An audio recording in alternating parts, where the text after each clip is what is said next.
Vous vous souvenez de ce drama qui avait retourné tout le YouTube beauté français il y a quelques années de cela en arrière? The Doll Beauty, Richard et Q, qui autrefois étaient inséparables, se sont retrouvés au cœur d'une guerre publique entre trahison, accusation, argent et amitié brisée. Et plusieurs années plus tard, il est temps de revenir sur ce qui s'est vraiment passé, mais également cette vidéo que Marwa a fait en compagnie de Richard dernièrement et qui lui vaut une vague de critiques extrêmement compliquées alors qu'elle est enceinte. Elle nous a publié une vidéo en larmes. On va revenir sur tout cela, donc si vous êtes intéressés, continuez à regarder. Salut tout le monde, c'est Chris.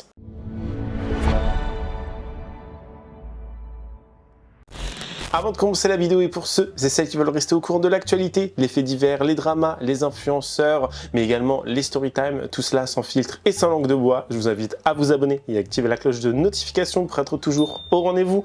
Lâchez votre meilleur pouce bleu et sinon me rejoindre sur les différentes plateformes telles que Spotify, Instagram, TikTok pour avoir du contenu additionnel, m'emmener partout avec vous et participer ensemble à des lives.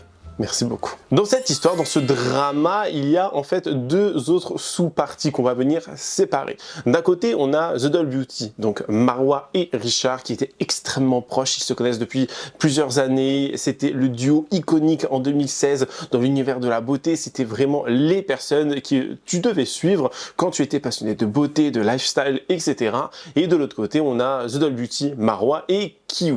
Marwa louait un appartement à Q et vous allez voir, ça va aller dans tous les sens. Des choses qui sont quand même assez étranges entre vol, taxes foncières, etc.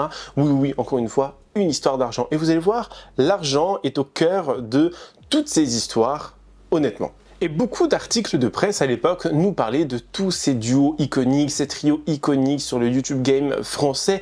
Eux en faisaient littéralement partie. Q d'ailleurs avait énormément aidé Marwa dans le passé à se faire de plus en plus connaître, à bâtir une carrière, etc. Même si Marwa a commencé très jeune les vidéos et depuis quand même pas mal d'années, depuis au moins 2013, peut-être même un petit peu avant. Donc elle a su gagner en notoriété et bâtir un empire, même si maintenant elle poste beaucoup moins je trouve qu'avant parce que YouTube a grandement changé aussi. C'est la partie qui va nous intéresser le plus ici.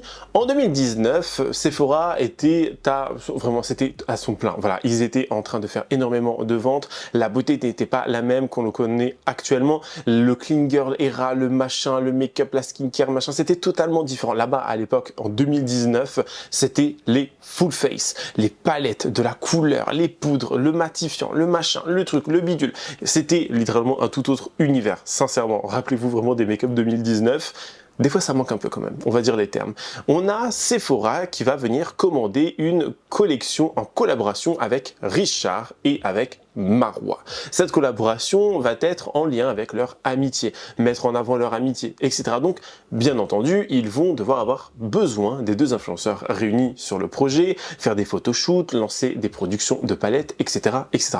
Ils voulaient mettre au cœur du projet la relation amicale des deux créateurs de contenu. Sauf qu'entre-temps, il va y avoir une espèce de bif. On ne sait pas trop encore ce qui va se passer. Il va y avoir comme une altercation entre les deux. C'est-à-dire que Marwa et Richard ne vont plus se parler. Alors Sephora, ils sont un peu le cul entre deux chaises parce qu'ils se disent on a une collection qu'on doit lancer, on a commencé à lancer des productions, etc.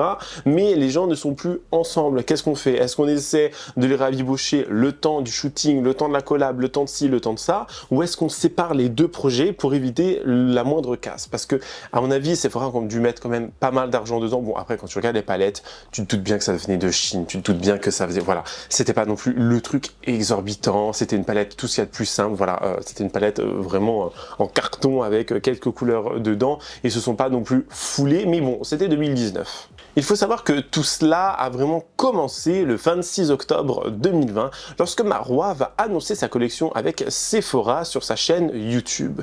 Elle va nous faire une vidéo où elle va se maquiller, elle va parler de ses projets, etc. Et elle va venir en parler de ce projet avec Sephora où elle va présenter sa collection. Sauf que dans cette vidéo d'octobre 2020, elle va également présenter le projet de Richard. C'est-à-dire qu'elle va vendre la mèche. Elle va être là à base de voilà, moi j'ai mon projet, Richard a son projet aussi, machin.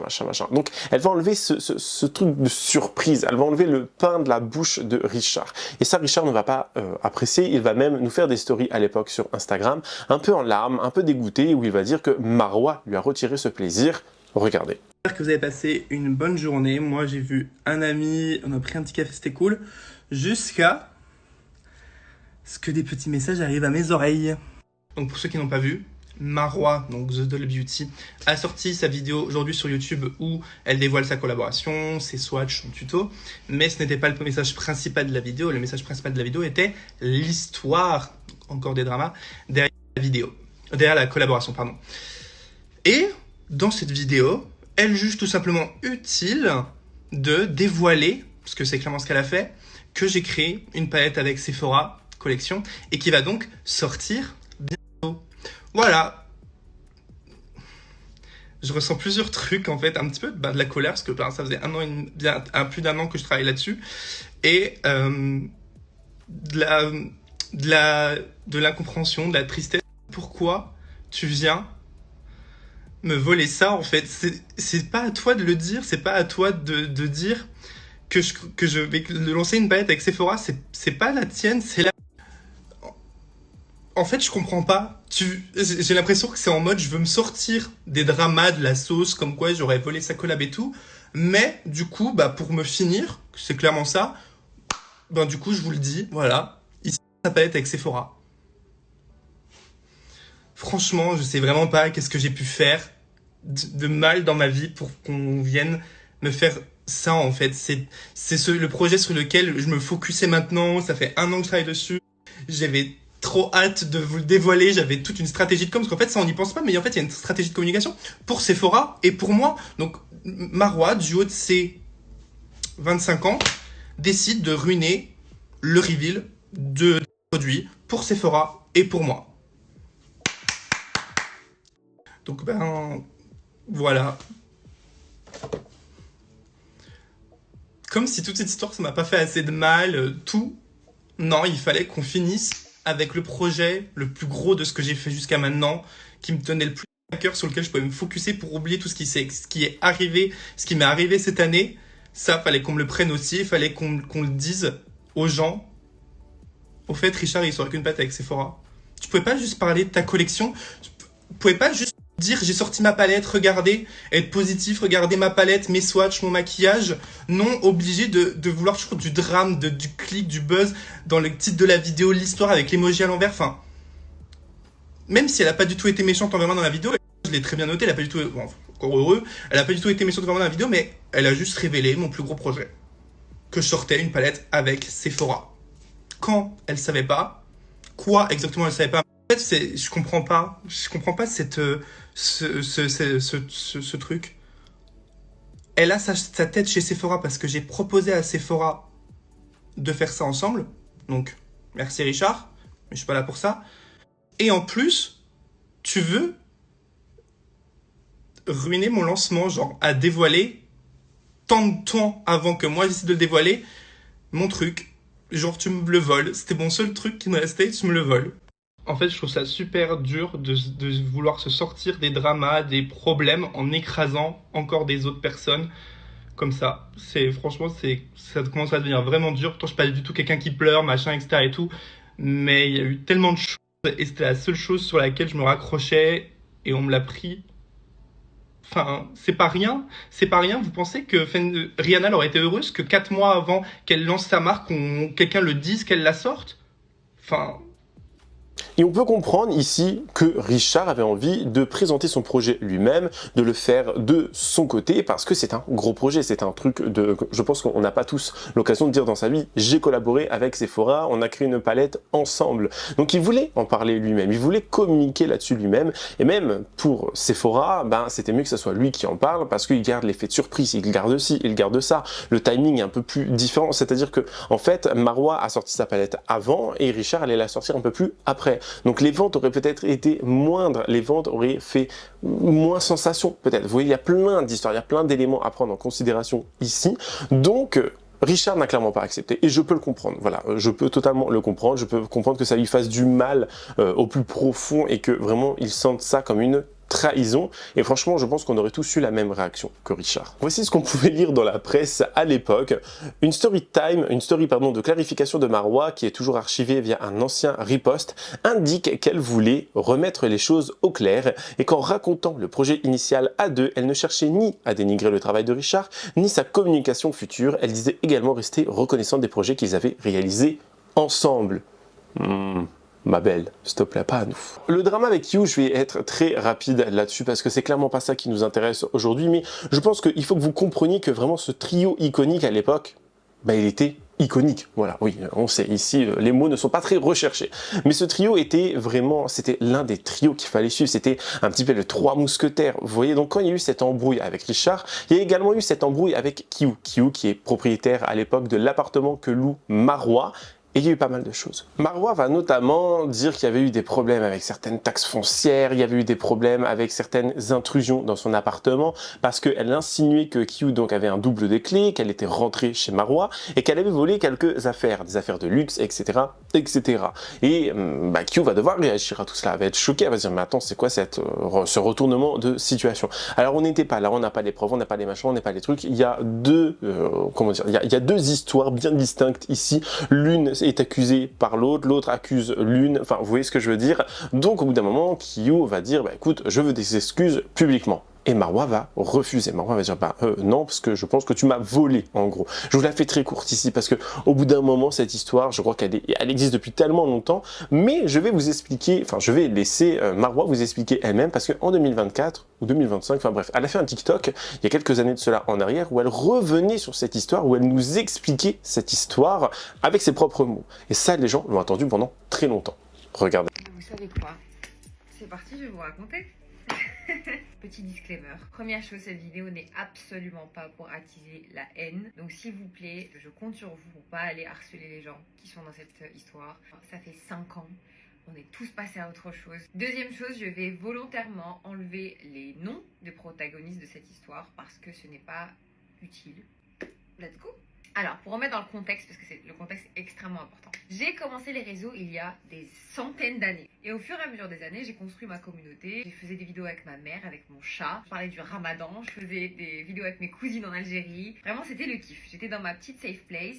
Arrive la rentrée scolaire 2016. Je bouge à Paris parce que j'intègre une école d'ingénieur. Et donc, pour mes études, je déménage toute seule à Paris. Et petit à petit, je commence à me créer mon petit groupe d'amis. Et c'était principalement des créateurs de contenu. Dans ce groupe d'amis, on avait 21, 22 ans, 23 ans. Il y avait une seule personne qui avait la trentaine. On l'appelait maman. Enfin, surtout moi, je l'appelais maman. Genre, c'était ma daronne. Il s'avère que cette personne à qui j'étais hyper dépendante était ma proprio. Donc, amie, plus vieille que moi, j'appelais maman, dépendante affective, et c'était ma propriétaire. Rien n'allait. Voilà, le mix parfait pour un désastre. Deuxième mise en contexte, avant 2020, c'était une autre ère de l'influence. C'était hyper élitiste, c'était hyper fermé. Et avec mon groupe d'amis, on appartenait à un petit microcosme d'influenceurs qui avaient tout. Voilà, on avait toutes les opportunités, on avait tous les voyages presse, on avait les plus beaux budgets. Il y avait vraiment un top 10 en France, vraiment qui détenait toute l'industrie. Aujourd'hui, les cartes ont été redistribuées et tout le monde a sa chance et je trouve que c'est 100 fois mieux. Pour la plupart, on était loin de nos familles, on était loin de notre safe place, on était loin de la réalité en fait. On était complètement coupés de la réalité. On était super toxiques les uns pour les autres. Et c'est ouf comment genre cette industrie elle peut être vraiment très néfaste quand t'es mal entouré ou quand t'es mal conseillé. Vraiment. Le problème c'est qu'en fait j'entretenais une amitié que je chérirais pour tout le reste de ma vie. C'était une très belle amitié pour moi avec un garçon dans ce groupe là. Et on était vraiment genre frères et sœurs. C'était mon petit frère. Et en fait on était beaucoup trop possessifs l'un avec l'autre. Toxique, je vous ai dit, c'est super toxique ce groupe. Et au final, on n'était plus trop les mêmes personnes qu'au début de notre amitié. J'ai changé, il a changé, on a grandi, on a commencé à fréquenter des personnes très très différentes. Donc en fait, on devenait vraiment des opposés. On a décidé de mettre fin à cette amitié en début 2020, de manière hyper tranquille, hyper chill, dans le respect, dans l'amour. Voilà, on s'est serré la main, merci, au revoir. Bah forcément, les gens, ils nous voyaient de moins en moins ensemble. Ils se disaient, mais vous êtes plus amis, qu'est-ce qui se passe? On s'est pas concerté pour dire, alors du coup, on va annoncer qu'on n'est plus amis. Vraiment, ça a été fait comme ça. Et je pense que j'ai été peut-être maladroite dans la manière avec laquelle j'ai communiqué, mais j'ai annoncé qu'on n'était plus amis. Dans une vidéo chit-chat comme ça, random. Et donc, qu'est-ce qui se passe quand on annonce une rupture amicale d'une relation toxique? Drama. Et j'en parle à droite, et j'en parle à gauche. Dans cette industrie-là, il y avait littéralement des clans. Des team Marwa et team la personne concernée. C'était puéril, c'était hyper infantil, c'était nul. Alors, c'était pas utile. Comme je vous ai dit dans la vidéo précédente, moi j'étais en mode mécanisme de défense, je la joue forte. En fait, le problème sur les réseaux, c'est que quand tu la joues forte, tu es vue comme la méchante. Bref, On avance un peu dans le temps, on arrive le 29 août 2020. Le lendemain de mon 25e anniversaire qui était génialissime, dans lequel j'ai annoncé à mes amis qu'on m'avait demandé en mariage. Vraiment, c'était une trop belle soirée, j'étais entourée de gens que j'adorais. Le lendemain, je me réveille, fleuve de DM dans lesquels on me menaçait de mort, on menaçait ma famille de mort, on m'insultait, on me dénigrait, on se moquait de moi. Mon ancienne amie que je considérais comme ma mère et qui était plus ma propriétaire parce que j'avais réussi à déménager entre temps, parce que ça aussi c'est notre histoire, c'est une galère, a fait plein de stories dans lesquelles elle racontait que je ne payais pas mon loyer, que je ne payais pas mes factures. Mais ça en vrai c'est pas ça qui a provoqué le drama. Vous savez ce qui a provoqué le drama? C'est qu'elle a inséré une personne qui n'avait rien à voir dans l'histoire. Rien à voir dans le groupe. J'ai pas compris comment elle a réfléchi à ramener cette personne dans l'histoire. Surtout qu'en plus, il n'y avait aucune animosité avec cette personne. Vraiment, j'ai pas compris. Elle l'a insérée dans l'histoire pour faire bop le drama, et le drama à bop. Bombe nucléaire, ça a tout détruit autour de moi. Mon image, mes relations, pratiquement mon couple, ma santé mentale. Les gars, moi j'ai grandi littéralement sur les réseaux. J'ai jamais eu de drama de toute ma life. Je comprenais pas ce qui arrivait, je comprenais pas ce qui se passait. Pendant 2 ans, j'étais l'ombre de moi-même. J'avais des plaques partout sur le corps qui sortaient. J'étais gonflée, je perdais mes cheveux, j'avais maigri. Genre vraiment, j'étais un bout d'os. Tout ça parce que j'ai refusé de participer à la bataille. J'ai refusé de faire des stories interposées. J'ai refusé de faire une longue vidéo YouTube dans laquelle je raconte ma life, dans laquelle je pleure et je me victimise. J'ai refusé de faire tout ça. C'est pas ce que les gens ils voulaient. Ils voulaient que je pleure en story. Ils voulaient que je crie en story. Ils voulaient le drama. Trigger warning. Gros trigger warning. Je sais que si je n'étais pas croyante, je serais pas là devant vous en fait. Le point le plus important finalement de cette histoire, c'est que le cyberharcèlement, c'est pas un jeu. Vous allez dire mort de rire, je lui ai envoyé un DM pour lui insulter toutes ces générations. C'est pas drôle. C'est peut-être drôle pour vous sur le moment parce que vous n'avez aucune morale, mais en fait c'est pas drôle. Je savais plus qui j'étais, genre c'était horrible parce qu'en fait on me décrivait sur les réseaux, on me donnait une personnalité qui n'était pas la mienne. Je ne sortais plus de chez moi parce que j'avais peur que les gens se disent mais c'est elle là, je peux pas me la voir. J'avais trop peur. Et donc c'est pour ça que je suis devenue super privée sur les réseaux, c'est pour ça que je me suis enfermée, en fait je montrais plus rien. Et entre temps j'ai parlé avec certains protagonistes de cette histoire, on s'est expliqué, on a enterré la hache des guerres, et maintenant nous sommes des adultes qui sont passés à autre chose. Donc pour les personnes en 2025 qui écrivent encore, va payer ton loyer ou va laver ton four, vraiment va falloir passer à autre chose les gars, c'est grave. Aujourd'hui je suis contente qu'on ait chacun évolué dans son domaine, évolué dans son parcours, qu'on se soit créé notre propre cercle sain et qui nous correspond à chacun. Et bizarrement, j'ai fait la paix avec cette époque-là. J'en veux à personne. Dieu fait très bien les choses. Si ça devait arriver comme ça, c'est qu'il y avait une très bonne raison. Vraiment, vive l'islam, hein, parce que sinon, vraiment, je vous aurais foutu en l'air. Par contre, il faut vraiment que je check out. Love you. Pour revenir au final au fait que les gens sur TikTok m'aiment pas beaucoup. Ok. Bisous. Et en l'espace de quelques mois, c'est donc Richard et Kyu qui s'embrouillent avec Marwa. Donc les gens vont y aller de chacun va y aller de son petit mot, de leur petit avis, etc. Ils vont penser qu'ils se sont ligués contre Marwa, etc. et qu'il y a eu comme une espèce de complot. Alors il n'y a jamais rien eu de tel qui a été dit, il n'y a jamais eu autant de mots, de je ne sais pas quoi qui ont été dits. Enfin bref, les gens spéculent énormément sur les réseaux sociaux. Vous le savez, les réseaux sociaux sont une plateforme, sont un endroit où les gens peuvent se sentir et se permettre un petit peu tout ce qu'ils veulent. Donc pendant toutes ces années, après, il ne va rien se passer. On va apprendre entre-temps que Richard et Marwa se reparlent un peu, ils avaient fait quelques TikTok ensemble, etc. avec d'autres personnes dans la beauty sphère, etc. Rien de bien, j'ai envie de dire, transcendant. Sauf que en 2016, très récemment, en août 2016, on a Marwa qui va nous apprendre et nous faire une révélation. Elle a tourné une vidéo avec Richard dans son podcast / émission La Parenthèse. Donc c'est un peu un endroit où les gens se posent, ils discutent entre eux, il y a une interview, il y a des questions qui se posent. Elle va faire une vidéo avec Richard, c'est son tout premier invité. Et cette vidéo, vraiment, elle va avoir l'effet escompté, c'est-à-dire qu'elle va faire énormément cliquer, les gens vont aller regarder.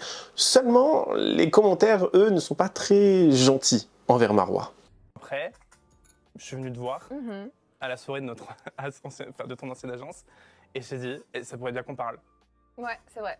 Oui, Par dernière, tu m'as fait un câlin, j'étais en mode, qui est en train de me faire un câlin? Et dire, est-ce que je peux te parler? Du coup, je me suis dit, écoute, on va faire too much et on verra bien comment elle réagit. Non, mais c'est tellement marrant parce que tu m'as grave mise dans le rôle de ce Godzilla, genre cette meuf hyper méchante, hyper froide qui peut me recaler à n'importe quel moment. Genre, en fait, évidemment, je t'aurais dit, oui, bah viens, on parle. Bah ouais, mais je savais plus. Franchement, je savais plus. Ouais. Sur le coup de la colère, je pense que tout a été exacerbé. Et quand j'ai vu la vidéo, mais je crois que j'ai tourné la vidéo le jour même. Hein. Ouais, sûrement. Oui, j'ai tourné la vidéo le jour même. Sûrement. Et j'ai pas réfléchi et j'ai pas été intelligent. Et je m'en excuse encore une fois, mais bon, on s'en est déjà parlé en privé de toute manière. Et tu sais aujourd'hui que je regrette cette vidéo et je regrette surtout l'impact qu'elle a eu sur toi. Parce que moi, dès le moment où j'ai su l'impact par des personnes qu'on avait en commun que ça avait eu sur toi, waouh, je pensais pas que ça pouvait aller aussi loin. Et moi, c'est parce que j'ai envie de te... Enfin, je te veux pas du mal. Tu as participé à la haine qui a été générée contre moi, tu vois. Et en fait, le truc, c'est que moi, j'étais à cette époque-là, j'étais en mode, vas-y, surtout que notre agent, il me disait grave ça, il me disait, mais non, ne réponds pas, franchement, c'est rien, ça va se calmer. Et en fait, non. Répondez quand vous êtes harcelé, défendez. Il y avait un truc aussi, essayez vraiment d'éloigner le maximum de gars de moi, parce que tu voulais me garder que pour toi. Non. Si, sous le coup du Non. C'était pas pour te garder pour moi. Il a intimidé tous les garçons qui s'approchaient de moi. C'était pas pour te garder pour moi, c'est parce que c'était surtout, j'avais peur pour toi. C'était plus une attitude de grand frère, genre pas pour me garder pour moi. Ça s'est un peu continué avec moi. Donc ouais, à chaque fois que j'essayais de vous réunir ensemble, bah, c'était un peu gênant déjà. Je pense que tu t'es naturellement éloigné. T'avais dit qu'on t'avait laissé, qu'on te calculait pas du tout à New York, et qu'en fait on te laissait marcher tout seul super loin, te laissait dans le lobby pendant 15 minutes. Tu marchais à 3 km de nous. Et j'étais en mode, mais Richard, pourquoi il va si loin? Non, mais je vous laisse entre vous, vous êtes entre couples, de petits couples mignons. Je suis en mode, bah non, on est à 3 dans ce voyage. Moi, je me sentais trop, donc automatiquement. Tu t'es braqué tout seul. Ouais, tout ça, c'est la faute de Ouais, ton mari, en fait. Pour être honnête, je pense que ce qui a fait que notre amitié s'est arrêtée, je pense que c'est ce voyage à New York. Non, notre amitié était déjà très sensible avant. Mais je me suis dit, mais après, c'est hyper toxique ce que je veux dire. Dis-le tout. Donc moi, je suis là depuis 4 ans, son épaule sur laquelle elle peut pleurer. Et là, elle a rencontré un mec et du coup maintenant c'est... Mais tu vois, c'est toi qui l'as interprété comme ça parce que c'était absolument pas comme ça. En fait, tu te... Un peu. Non. Un peu. Non. Mais et en vrai, c'est ok parce que tu vivais aussi ta vraie première histoire d'amour aussi et tout. Mais sur le coup, bah en fait, c'est le petit Richard abandonné qui a ressenti de l'abandon. Et je ne justifie pas, mais je pense que c'est ce qui explique ça. Bah t'as un petit peu ressenti ce que moi je ressentais quand t'avais une nouvelle meilleure amie à chaque fois. En fait, tout ça, c'est la faute de ton mari en fait. Quelle idée de te mettre en couple. Et balancer dans un ask. On n'est plus meilleurs amis, je pense que vous l'avez compris. D'ailleurs, je m'en excuse si t'as laissé I'm very sorry. Ça n'a jamais été dans le but de générer de la haine ou de l'harcèlement. Sûr. Ça va ou quoi? Non, C'est de l'harcèlement, mais je pense que tu... Je te jure, je vais pas dire Wallah, mais c'est quoi Wallah? Je te jure que non. T'avais pas cette barrière en fait finalement et j'étais en mode bah non mais tranquille, les gens ils vont comprendre parce qu'ils me connaissent. J'ai eu ma petite vidéo en mode... Je vais vous lire quelques commentaires que j'ai sélectionnés. Il y en a eu énormément, il y en a vraiment eu énormément. Donc durant toute cette interview, on est un petit peu face à deux personnes, le cœur ouvert, qui racontent leurs déboires, ce qui s'était passé, leurs relations, les remises en question, etc., etc. Et Richard va être vraiment applaudi pour cela en disant il a pris en maturité, il a pris du recul, bravo, il a l'air apaisé, etc. Par contre, Marwa, elle, les gens vont lui dire elle a l'air encore une fois un peu sur la défensive, elle ne parle pas à cœur ouvert, elle est comme ci, elle est comme ça, elle a l'air fausse. Les gens vont ressortir ce mot extrêmement souvent. Je vous les mets à l'écran, donc on va les lire ensemble. Je sais que Marwa a encore du ressenti et laisse trop Richard prendre tout le blâme. Il faut encore un peu de temps pour elle pour que la vraie remise en question et déclic ait lieu dans sa tête, qu'elle aurait pu faire certaines choses différemment. Je sens comme une énergie de dominant-dominé entre eux. La gestuelle de Richard qui s'en remet un petit et Marwa qui se met au-dessus avec ses regards et les postures qu'elle adopte. Marwa a vraiment un côté méprisant et en pierre qui m'agace, genre exprime-toi meuf, c'est pas la fin du monde de se remettre en question quand nos actes ou nos réactions s'étaient abusées, c'est tout, fin. Bref, j'ai adoré cette vidéo mais j'ai trouvé Marwa un peu moins sincère. En fait, elle ne veut admettre qu'elle a sa part aussi. Dans cette rupture amicale, elle veut à chaque fois se montrer parfaite, sans défaut. Je l'aime bien mais c'est trop. Par contre, Richard parle vraiment avec le cœur. Épisode très gênant en fait. On ne peut pas juger car nous n'avons pas vécu leur relation et nous n'avons pas été témoins. Mais étant donné que nous a fourni toutes ces informations sur un plateau, ça tend la perche pour juger et ou donner son avis. J'ai l'impression que Marwa se braque un peu plus et c'est moins remise en question. Elle tire la tête dès que Richard donne son point de vue ou ressenti face à une situation et elle le laisse s'excuser d'avoir pu ressentir des émotions. Je ne suis qu'à la moitié de l'épisode, mais pour l'instant j'ai l'impression d'être spectatrice d'un échange privé auquel je ne devrais pas avoir accès.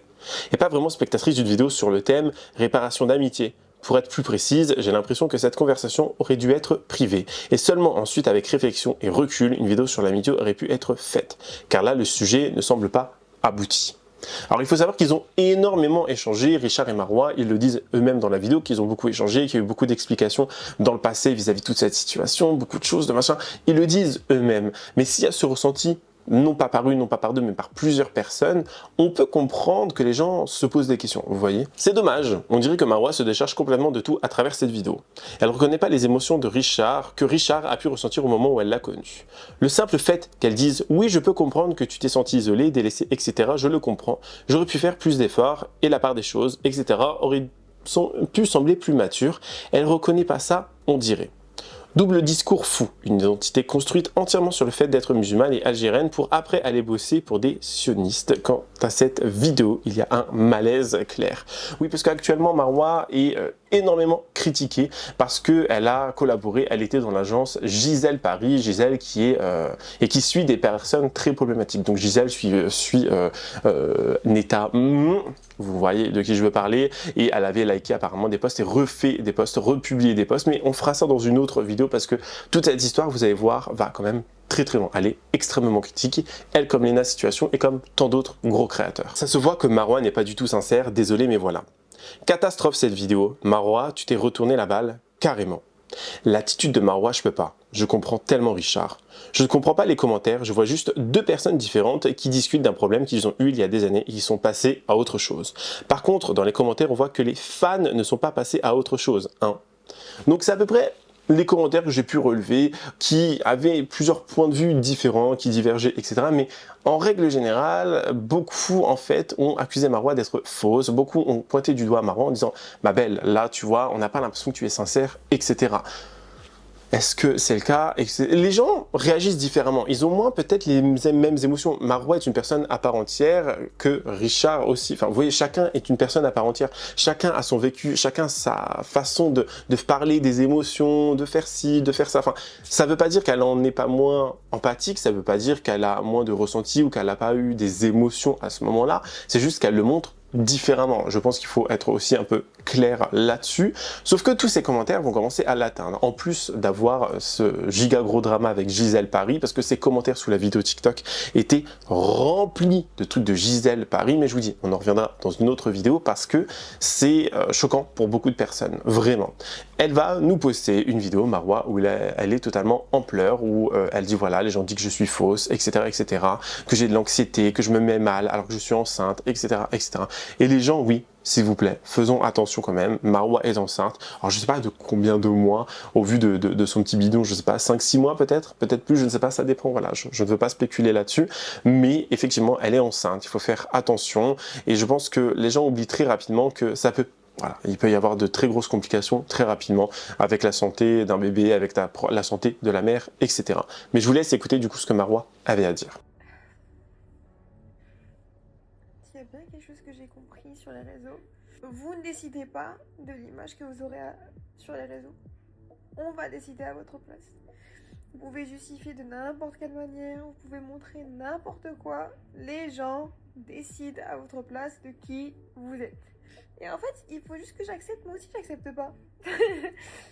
Non, moi aussi, j'accepte pas. J'accepte pas qu'on me voit comme la méchante. J'accepte pas qu'on me voit comme une meuf dure.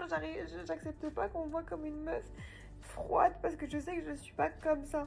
Tout simplement. Elle est toujours en retrait, elle se protège. Bah ouais, je sais pas, posez-vous des questions en fait. Peut-être que cette personne elle a été traumatisée, peut-être que cette personne elle veut juste se protéger, peut-être que cette personne elle est anxieuse, peut-être que c'est... Peu importe. Vous pariez combien que même après cette vidéo on va me dire ouais mais c'est calculé, t'es grave une calculatrice, manipulatrice, pick me, mais allez vous faire foutre. Voilà, en fait, allez vous faire foutre, les gens qui me cassent la tête depuis des années, à m'inventer des vies, m'inventer des réalités, à vivre dans leur petit cosmos là. Vous voulez voir la vraie Marois? Et ben en fait voici une partie de moi que je vous ai jamais montrée. Une partie saoulée en fait. J'ai toujours voulu prendre du recul sur les choses. Non, vous m'avez cassé la tête en fait, c'est tout simple.